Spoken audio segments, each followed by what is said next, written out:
ahoj konzolista.cz a fanúšikovia Nintendo Gen serveru. Máme tu Big and Live druhú časť a tentokrát sa pozrieme na hororovú hru The Carlink. Carlink od Hudson Soft, ktorý trošku prekvapivo minulý rok prišiel na Nintendo Wii, aby zaujal fanúšikov hororu, a my sa práve teraz v boji s duchmi a ja a mojou rukou a mojím remote padom pozrieme na to, aké je to bojovať proti duchom telefónom. Haló? Tu je Apsi. Čo je? Nechachli mi do toho, nahrávam Weekend Live, ty idiot.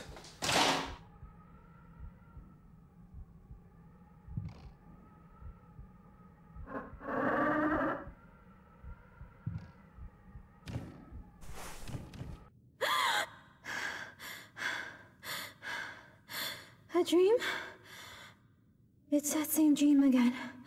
I haven't seen it for a while. Aj keď to možno pre niekoho bude naozaj novinka, tak hororové hry majú na platforme Nintendo Wii obrovské zázemie a projekt Carlink od Hudson Soft a Konami v rámci európskej distribúcie nie je rozhodne jedna a jediná vlaštovka tejto záležitosti. Carlink vás zavedie do niekoľkých kapitol a príbehov mladých Japoncov, ktorí sa vo fiktívnom meste neobjasnenom ani v samotnom príbehu snažia dostať zo snov, ktoré ich doslova pohltia, a jediná snaha, ako ich z týchto snov vymaniť, je telefón. Preto tá estráda na začiatok Big and Live 2 s telefónom. V Carlink sa bojuje proti duchom telefónom. Nie však, že by ste im ten telefón búchali o ich hlavy, to by vám bolo asi tak na nič, ale v prvom rade sa telefónom premiestňujete zo sna do sna a dá sa povedať, že pri určitých situáciách v hre môžete telefónom aj ducha definitívne eliminovať. Sú to stratené duše, ktoré blúdia po našom svete alebo po Japonsku, konkrétne v tejto hre, a preto je nutné cez interakciu v rámci remote aj vyťahovať telefón, používať ho, zadávať čísla, fotiť si, nahrávať zvuky, či len tak si prezerať nápovedy od samotnej hry. Koncept FPS-ky je v rámci možností Wii napojený opäť na baterku. Už v minulom dieli sme tu mali Fragile Dream s baterkou a tento raz Carlink, opäť baterka, aj keď oveľa temnejšie záležitosti. Prebudíte sa zo sna, neviete, kde ste.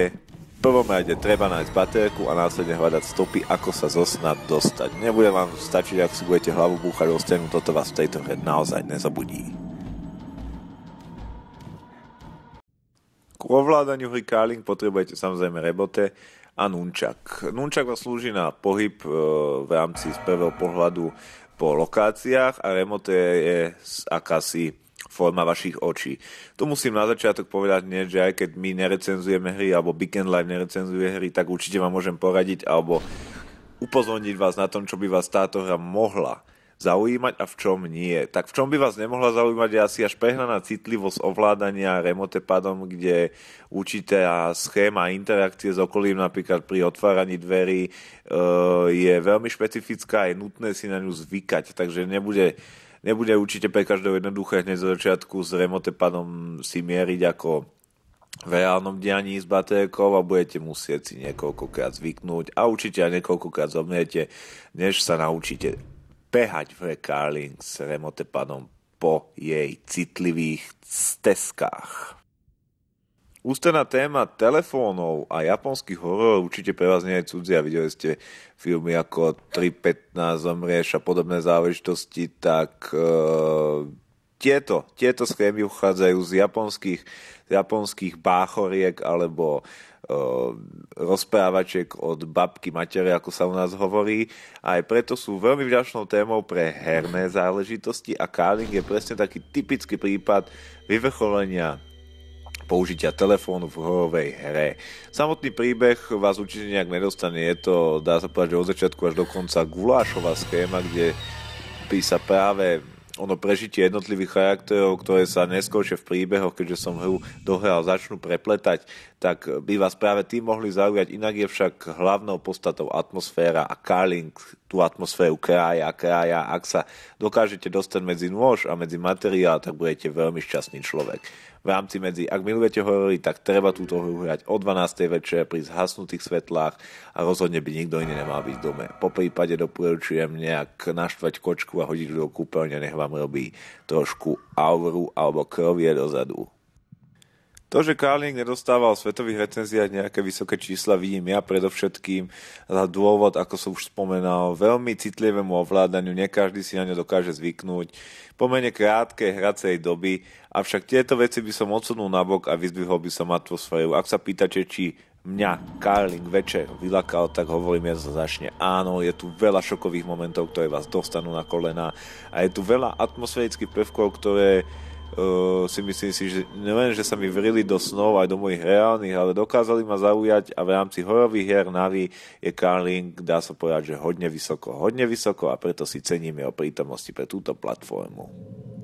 V rámci prostredí hry sa pozrieme, ako vidíte, nielen do školy, ale aj do ateliérov, do internetovej kaviárne, do záhadného hotela alebo na cintorín. Všetky tieto prostredia budú dýchať vlastnou osobnosťou, sú samozrejme veľmi obmedzené na pohyb a všetko je o tom, ako budete schopní hľadať dôležité veci v nich alebo nehľadať dôležité veci v nich. Ak budete úspešní, budete skôr prekladať kapitoly do nových a nových častí a zároveň sa vám otvoria nové a nové príbehové linky. Big and Live 2 vám predstavil hru Carling od Hudson Soft a Konami v európskej distribúcii a my sa uvidíme opäť za 14 dní, tentokrát pri prezentácii handheldu Nintendo 3DS. Peace.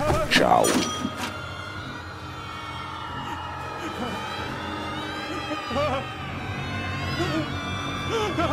Leave me alone!